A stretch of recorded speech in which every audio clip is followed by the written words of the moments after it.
Okay, this is chapter 1.3, the core concepts for that chapter. So we're going to start off with horizontal and vertical translations. If we look at the horizontal translations, it says the graph of y equals f of x minus h. So this is some function of x where we're subtracting h on the inside of the parentheses. Okay?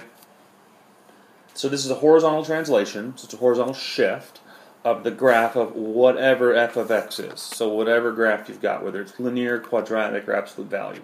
Okay? So over here on the left-hand side, if this is my original,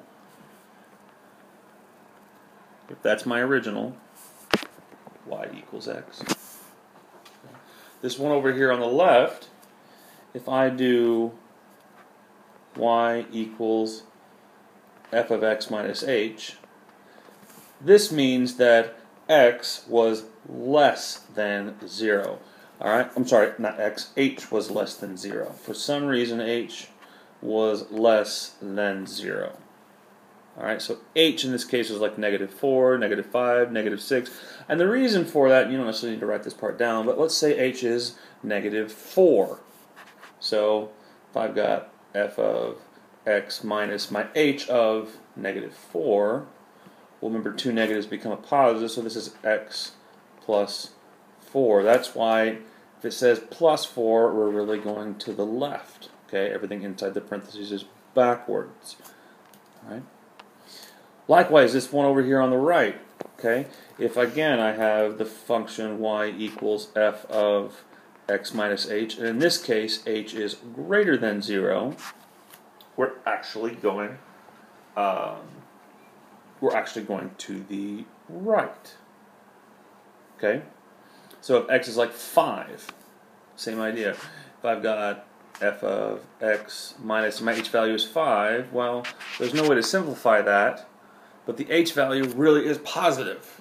All right, it's just this silly little negative in there that's part of the function. Okay, just part of how it works. So here we go. Subtracting h from the inputs before evaluating the function shifts the graph left when h is less than 0, and it shifts it right when h is greater than 0. Okay? Vertical translations.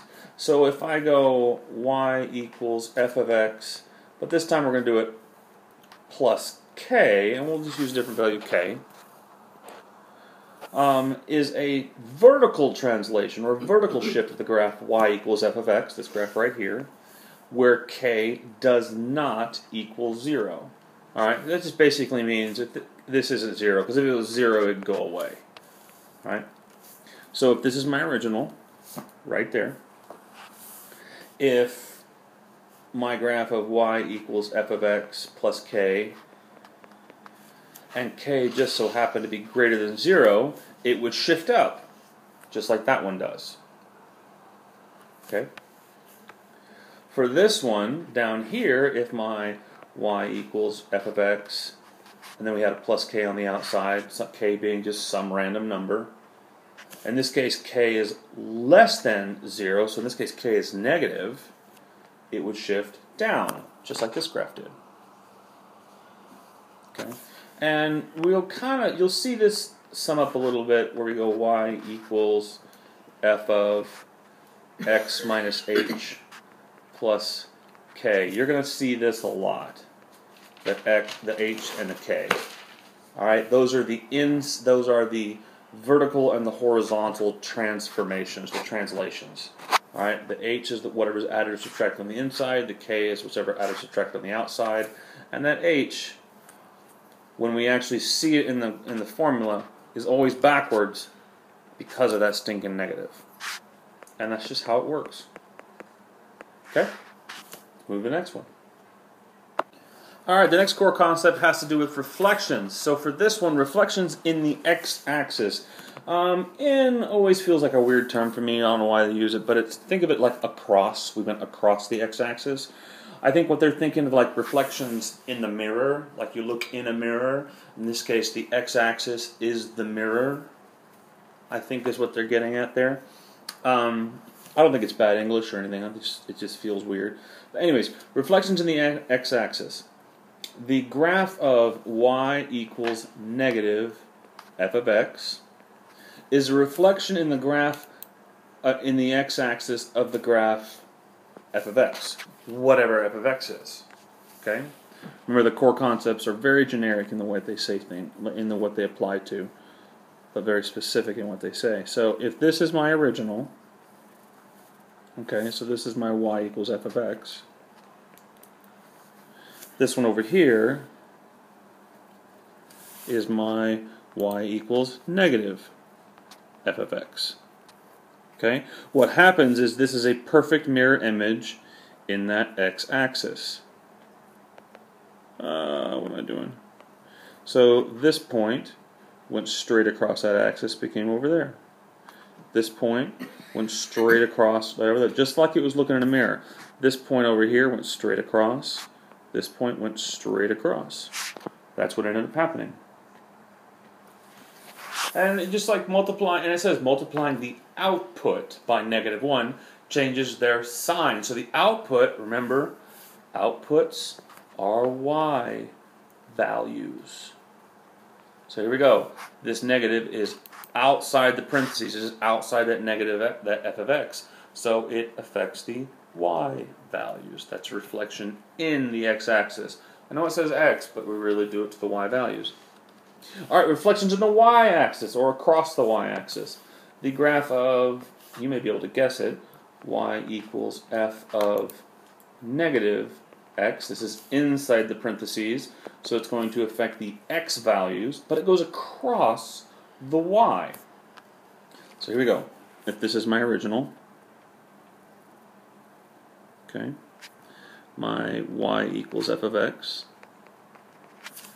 This is my new one. I can do better now. There we go.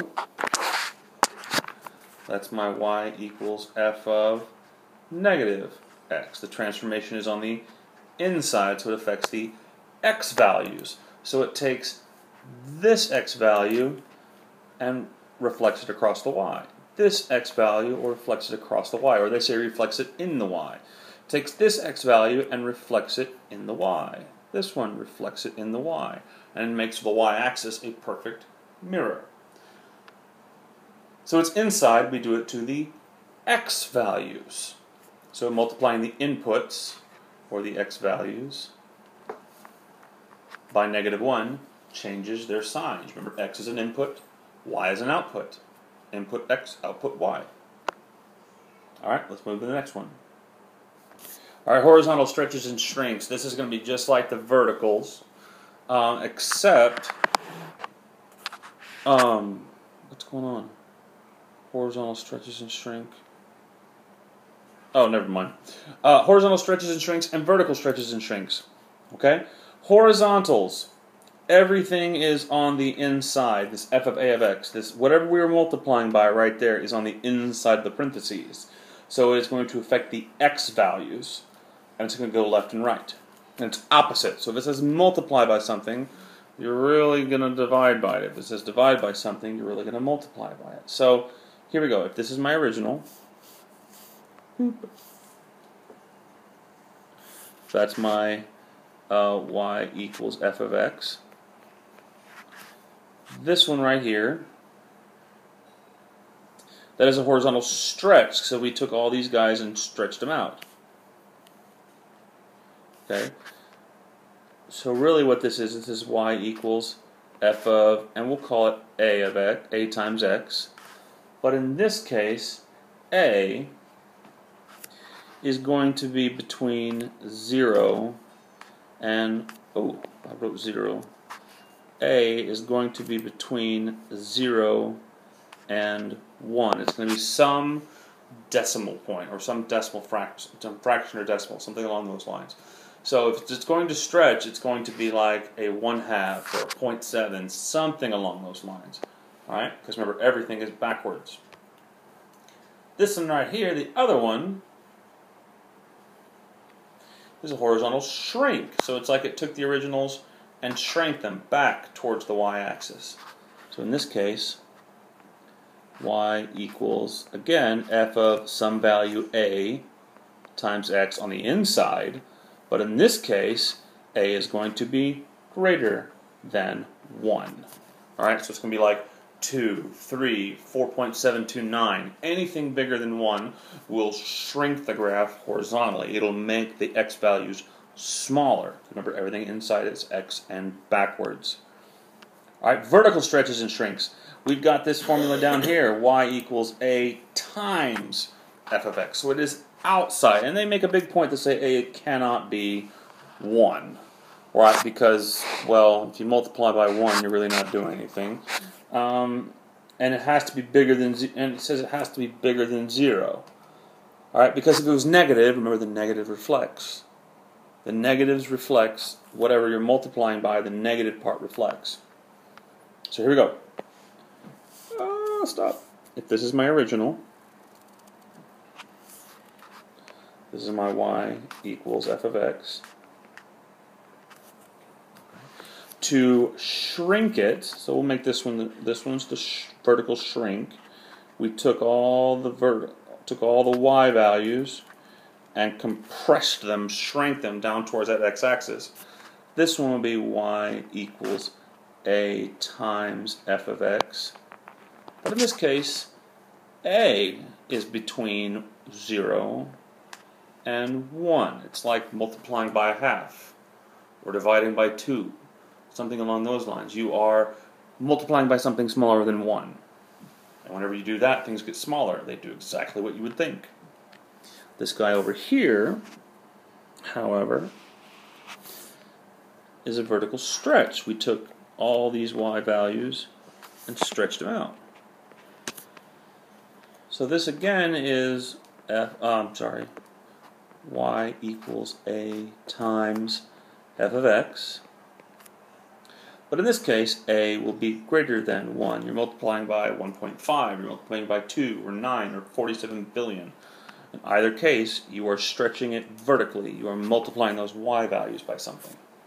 Right? And that's the basis for what we're doing in this section.